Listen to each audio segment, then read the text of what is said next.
Welcome home to USA Global TV and Radio, a place where dreams take flight, with authentic storytelling, diverse perspectives and meaningful conversations, where global stories unite and bridges are built beyond all borders. Discover world-class education, entertainment, hope and inspiration.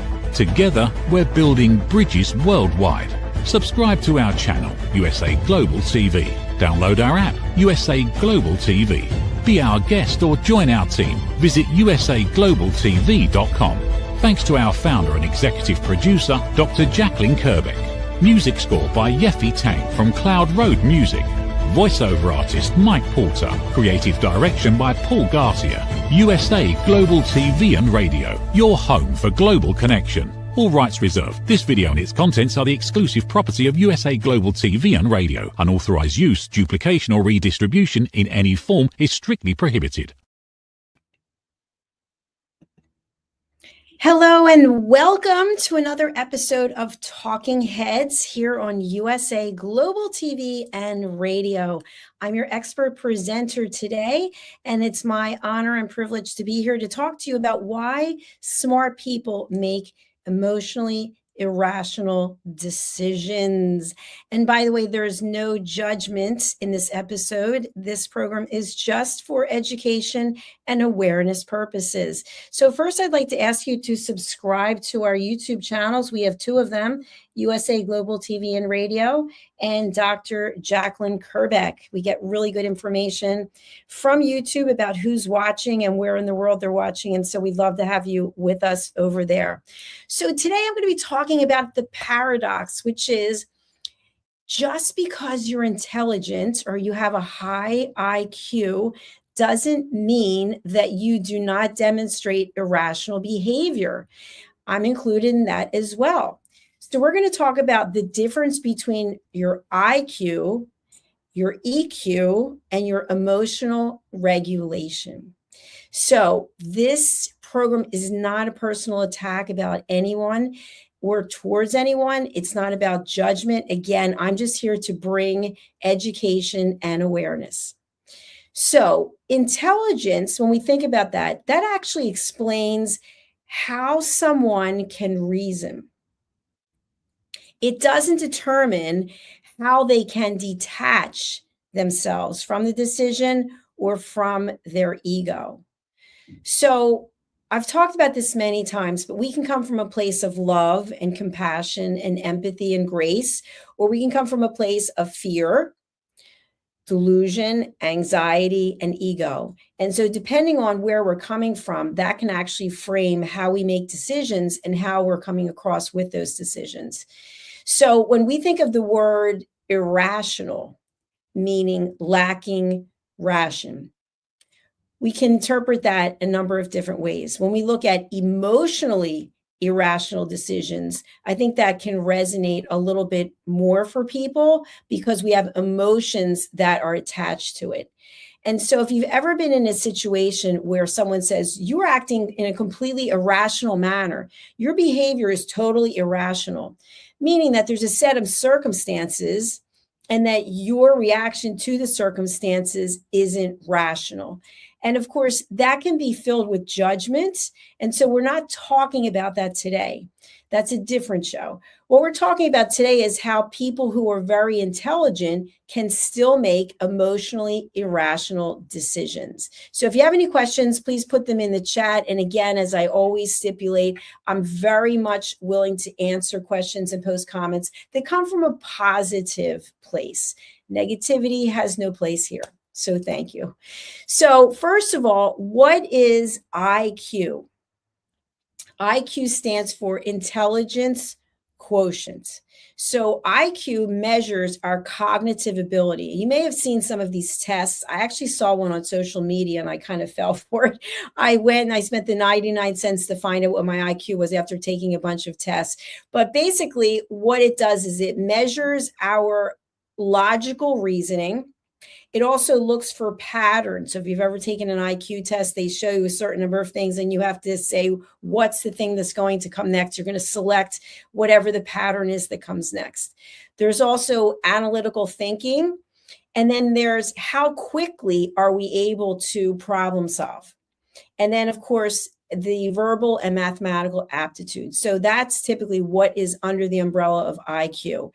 And so IQ can predict how efficiently we're going to process information and solve problems that are very structured. It's basically, if you think about the engine in a car and how much horsepower is there, that's kind of, in my opinion, what IQ is. So if you think of someone who has a very high IQ, they typically possess certain attributes, which would be they're very fast thinkers, right? They think on their feet. They're strong debaters. And part of what I like about being a strong debater is you can be someone who debates every single thing. And that to me is different than a strong debater. So a strong debater to me is someone who can be presented with a topic and they can debate it with curiosity and back and forth with intelligence, as opposed to getting so emotionally attached to it that it just ends up going downhill. They're also very technically competent. And they're very confident in their reasoning. So you may question their reasoning, but they're going to stand by it because they feel very secure in their logic and their reasoning. What doesn't IQ measure? So it doesn't measure how our emotions are regulated, right? We've got high highs, we've got low lows. Sometimes we just feel nothing. We're just in the middle. It's not going to measure our self-awareness. It's not going to measure our humility or how humble we are. And it's not going to be able to detect any bias that we might have in our selections or in our opinions. So it can measure how well we think, but not how well we examine our thinking. So if that makes sense to you, that's great. Drop it into the chat. If you have any questions, let me know. Now, something that we talk about on a regular basis on this network is also emotional intelligence. And emotional intelligence, or EQ, that's something that we typically discuss when we talk about etiquette and manners. People who have a high EQ, they present themselves in a certain way. They're usually very curious, they're very interested, and they can hear differences of opinions without becoming completely emotionally distraught and becoming unhinged. So when we have a high level of emotional intelligence, we can actually recognize our own behavior. We can sense, okay, I feel like I'm starting to get out of control. How can I bring myself back into control? And also, they're really good at reading the room. This is something else that I talk about, especially with my listening courses, knowing your audience, seeing who feels uncomfortable, who feels comfortable, who's probably going to contribute, who might not want to contribute, being able to assess that, understanding how people process information. Some people are visual learners, some people are audio learners, some people like doing role plays, some people hate doing role plays. So being aware of not just yourself, but your audience and the people in the room. Another thing that people with high EQ is they're able to admit when they've made a mistake. They're one of the first to raise their hands and say, you know what? That was me. I own up to it. I made a mistake. They're also very open to feedback. Sometimes when you give people feedback, they just shut down. You give some constructive criticism. And by the way, whenever we give constructive, I like to say feedback, I shouldn't say criticism, constructive feedback, we ask for permission. Would you be open to me sharing XYZ? Or how would you feel if I shared XYZ? We don't just launch into it. In fact, I just had someone do this to me the other day. They said, would you mind if I gave you some professional feedback? And I said, I would mind, and I don't want it. And they said, well, I'm going to give it to you anyway. So that to me is not a high EQ individual. That's just someone who wants to get their point across. And they're also really skilled at managing conflict. I've talked about this before about jumping into the fire. So if you've ever gone on a hike, or if you've ever been on a reality TV show or Survivor, et cetera, you've watched it, usually someone has to start a fire. And so you need certain things to be able to start the fire, and you need certain things to be able to have the fire continue to build and to grow. Or you can choose not to build a fire, not to maintain the fire, and maybe not even to go into the woods. So there's a certain skill set that high EQ individuals have when it comes to managing conflict. So today we're talking about why smart people make emotionally irrational decisions. And the tension really lies in between that gap between IQ and EQ.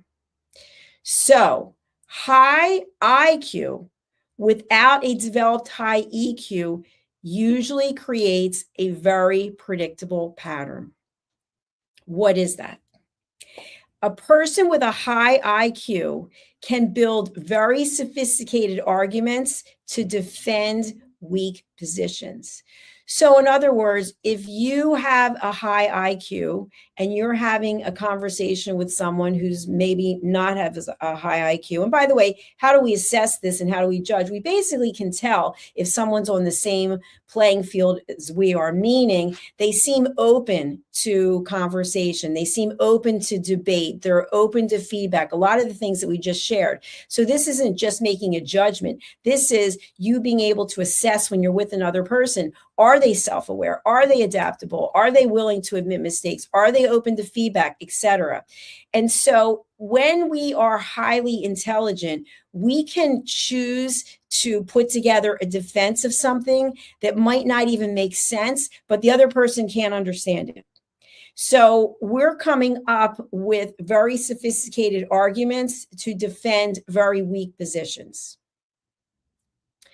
Okay, the next thing is the person with the biggest ego sometimes is considered to be the smart one. And I just have been watching a show called Traders. I don't know if you're familiar with this show, but it's a reality TV show. And one of the participants talks a lot and is very verbal and is very outspoken. And so that intimidates some people. And I think in this particular instance, I think that this person's using it as gameplay, but I'm not sure. But people can use this as gameplay in life, right? If I overtalk you, if I outtalk you, then I could be perceived as being more intelligent because I just have so much to say.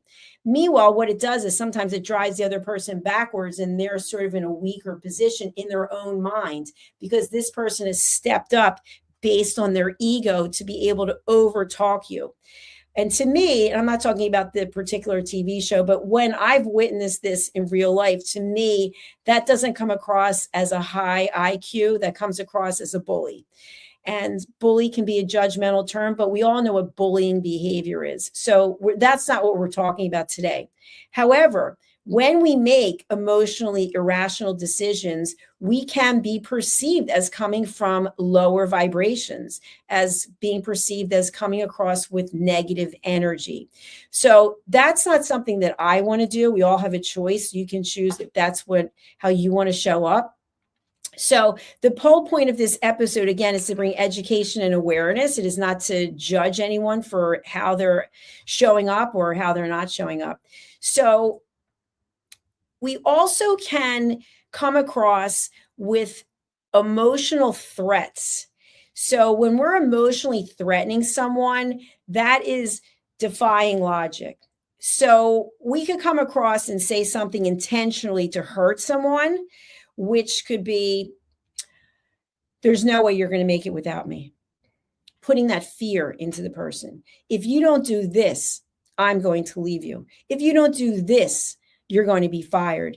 If you don't do this, you're not going to fit in and we're going to have to cancel your membership. There's all different ways that we can use our emotions to create an uncomfortableness.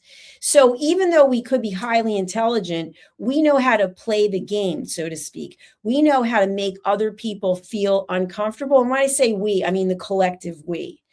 So using intelligence for that means of decision making is not something that I advocate for. Because when we are gifted with a high IQ and or a high EQ, to me, that truly is a present. And so how we show up with that, if we're going to use that to make other people feel uncomfortable, or we're going to use that to manipulate other people, then that's not something that I advocate for. So when our reputation or status or identity is challenged, what happens is our emotional brain starts to activate. And then our IQ starts to work to defend our ego instead of discovering what the truth is. So I've talked many times, and I'm sure you've heard other people talk about the 5 whys. Sometimes I think there can be 7, 8, 9, 10 whys. And basically, we're showing up a certain way. Why? Then we come up with an answer. Why? And by the time we get down to 5, 6, 7, 8 whys, we typically have the core of what the issue is. So knowing that you have a high IQ, if you've been tested and you know you have a high IQ, or you don't have to be tested, it just has demonstrated throughout your life, but you have a low EQ, you may be able to out-debate someone, but you may lose perspective. And I think perspective is really important. So our IQ can explain how we can put together an argument about something. And our EQ will determine whether or not we're willing to revise it. So I want you to think about a blueprint that an architect has put together to design a home. And imagine you have the blueprint in front of you, or it's on your screen and you're looking at it, and everything looks like the house has a good, strong foundation, but there's a few things you want to change about it. And you go to the architect and you say, you know what, you did a great job, but I want to change a few things. And the architect gets offended and says, what do you mean? This is what I do for a living. You can't tell me what to do. I know what to do. And I know that this is the way that it should be. And then we start to get defensive. This is an example that I want you to think about in day-to-day life. Because even though we don't specifically have a blueprint for our life and we don't have a blueprint for our relationships, there is a blueprint, and it's evolving because life is filled with changes and opportunities. And if we are not willing to revise the blueprint, then we might be losing out. So in the example I just gave, which I just came up with, the architect may say, you know what? This is the way I'm building the house. And if you don't like it, you can go find another architect. And another example, which this has happened to me, it might have happened to you, you go out for dinner or lunch and you look at the menu and you want to make some changes because you have food allergies or you just have to tweak something that's on the menu. And the server says to you, I'm really sorry, but chef will not allow any changes. Then the chef comes out and says, why would you want to change my dish? This is an award-winning dish. This is the way we serve the dish. If you don't like this dish, then you can leave. Now, the chef has every right to do that, and you may choose to leave. It's the same thing in a relationship, except we have choices because we're not all of us award-winning chefs and we're not all architects, but we are the architect of our own blueprint. So we may have to refine that blueprint. We may have to refine that recipe. We may have to refine whatever it is if we want to have cohesiveness and peace. But that's not always our goal. For some of us, our goal is to be right.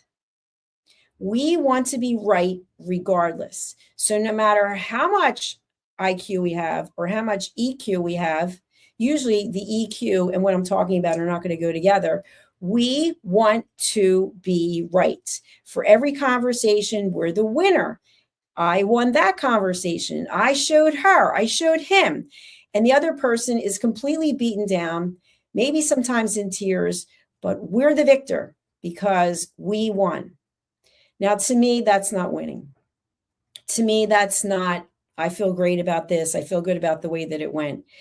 But some people do feel that way. So we can use our intelligence to manipulate conversations, to manipulate resolutions, because we're able to outthink the other person or the situation. And by the time they catch up, we've already won. But what is winning? What is winning? Each of us have our own opinion about it. To me, winning is having peace, is being able to sleep at night, is being able to have calm conversations with other people who have completely different opinions than I do. I call that curiosity. And I think when you travel the world and you see how other people live, it's really interesting. I think it's fantastic. Even in the United States of America, different parts of this country, you can go different places and people live different lives. Now, when you encounter someone who has not traveled the world, they might only see things through their own eyes. And that's that example of the architect with the blueprint. They see it as the blueprint of where they live or how they were raised. They can't imagine it being any other way. And so we have a choice, and the choice is that we accept how that person sees things or we don't. And we have a choice of, when we don't, how we show up. Are we going to judge them? Are we going to label them? Are we going to make them feel bad and say things that are negative? Or are we just going to be quiet? I think the real joy is in finding peace. And for each and every one of you who are out there, how many of you are living a peaceful life? Now, when I say peaceful life, does that mean necessarily that you're a monk? Does that mean that you are living in isolation? Does that mean you're staring at a wall? No, of course not. It doesn't mean any of those things. What it means is that in here, you are at peace.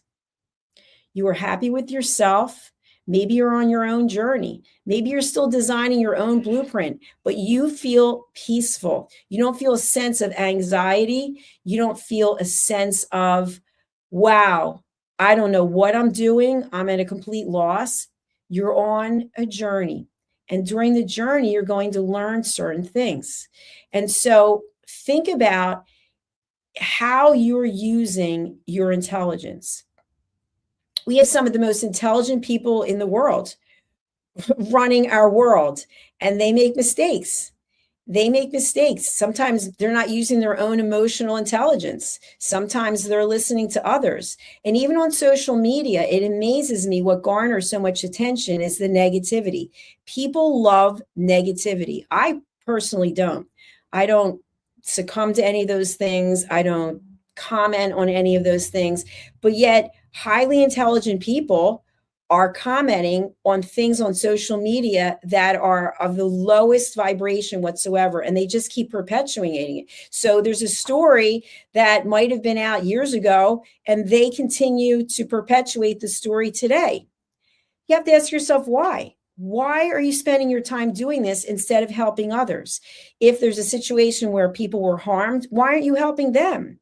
Why aren't you reaching out to them? Why aren't you giving back instead of spending your time promoting negativity? So whatever your intelligence level is, I would ask you to give grace, to show up with compassion, and to be kind to other people, and not use your intelligence as a tool to put others down or to outmaneuver others. You know, if you've ever been involved with negotiations, and to me, everything in life is a negotiation, some people will use their intelligence to outsmart someone else. And I love a good comeback when they've underestimated the person they're dealing with and the person actually outsmarts them. But to me, outsmarting someone really means showing up with kindness and showing up with integrity and doing what you say you're going to do. Today, I'm doing 5 TV shows in a row, which, let me tell you, is a lot of work.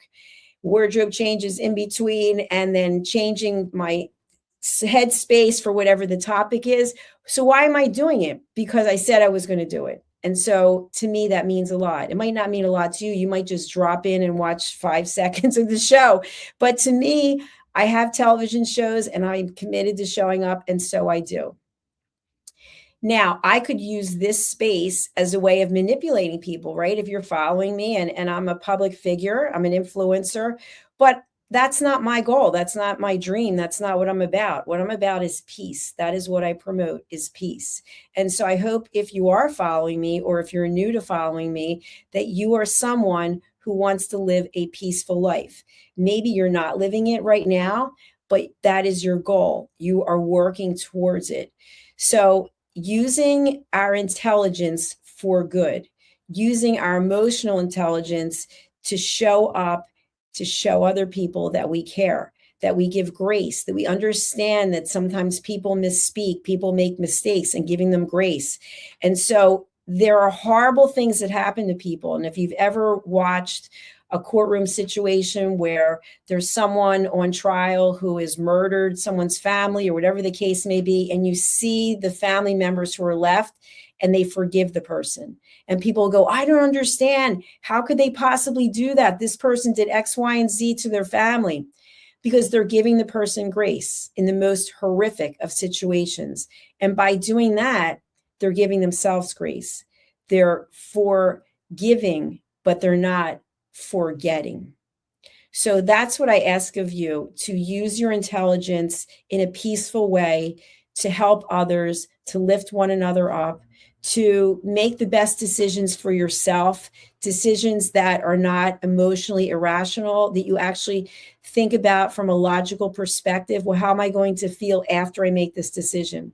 So think about these things. And if there's something that I can do to help you, you can reach out to me. I think I have my contact details in the notes, but if you don't have it, let me see. I do have it here. I'll bring it up. So you can contact me on my websites, usaglobaltv.com and drjacalyn.com, or you can email me at drjacalyn@usaglobaltv.com. And before we go, I do want to share the fact that I have 3 new books coming out. And the first one is Stop Giving Away Your Value, Boundaries, Pricing, and the Business of Respect. This is available as an ebook right now. The paperback and the hardback will be coming out. I think it's in April. And the reason why I've written this book is because each of us can find a time in our life when we just sold ourselves out. We just gave away ourselves for free. And I've noticed this as a business owner, that in terms of me wanting to help so many people and me wanting people to find peace, many times I've undervalued myself.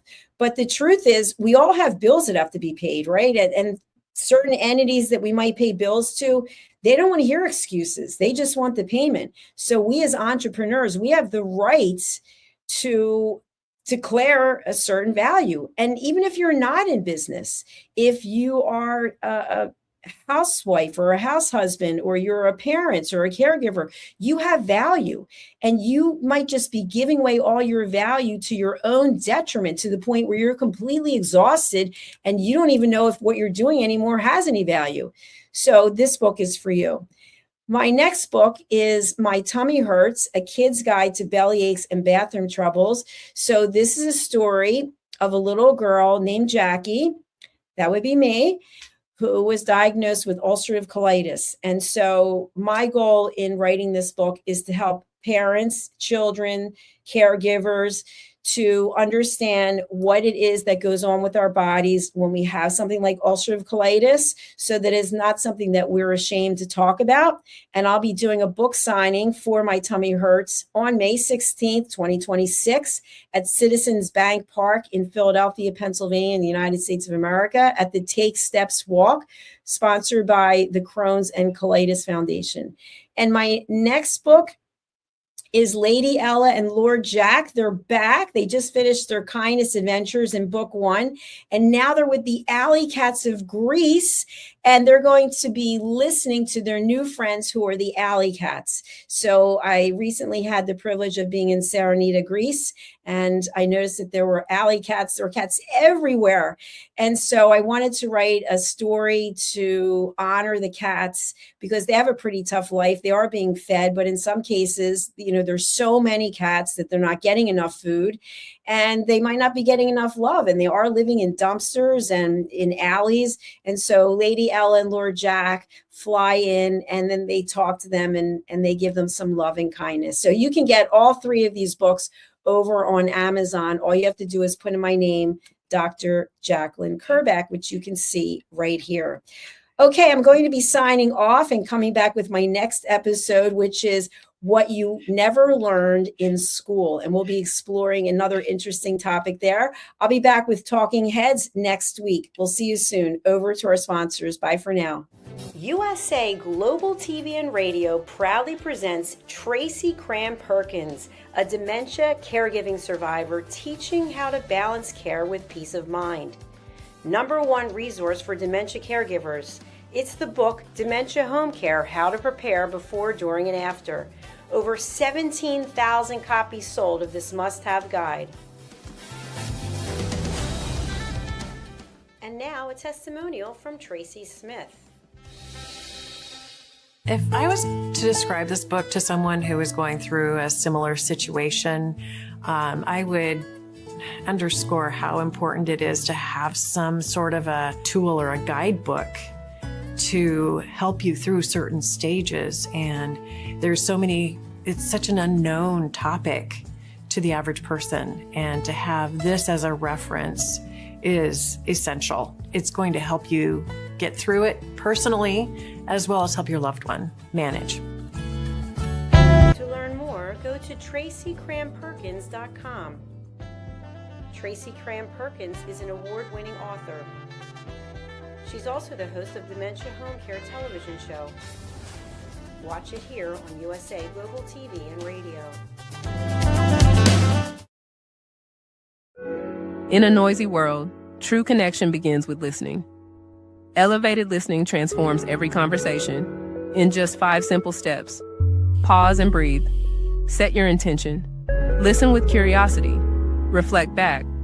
Agree on one next step. Join the Listening Mentor on Let's Finally Talk with Dr. Jacalyn Kerbeck, the Listening Mentor, where we help you find inner peace, one conversation at a time. Streaming every day. Let's Finally Talk TV show with Dr. Jacalyn Kerbeck, only here on USA Global TV and Radio. Subscribe to our YouTube channels to watch and engage with all our content.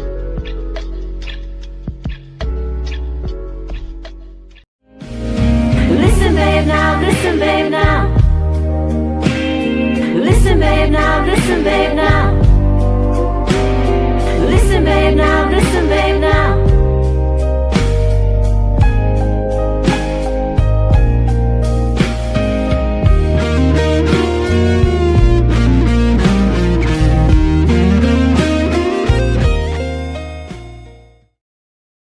Thank you, viewers and listeners of USA Global TV and Radio, for joining us today. We're honoured to have your time and attention as part of our global community. At USA Global TV and Radio, we believe in the power of authentic conversations, meaningful connections, and creating a world of possibilities together. Want to be part of something bigger? Join our team of elevated listeners at usaglobaltv.com, a space where your voice matters and your ability to listen transforms relationships. Stay connected with us across all our platforms for thought-provoking discussions, expert insights, and empowering stories. Subscribe to our channels at youtube.com/c/USA-Global-TV. Follow us on social media and explore the endless opportunities we're creating for growth, learning, and inspiration. Together, we're not just broadcasting, we're building bridges and changing lives one conversation at a time. For inquiries, contact us at info@usaglobaltv.com. Produced by Executive Producer and Director Dr. Jacalyn Kerbeck. Voiceover by Mike Porter. Creative direction by Paul Garcia. All rights reserved. Visit usaglobaltv.com to view our full terms and conditions.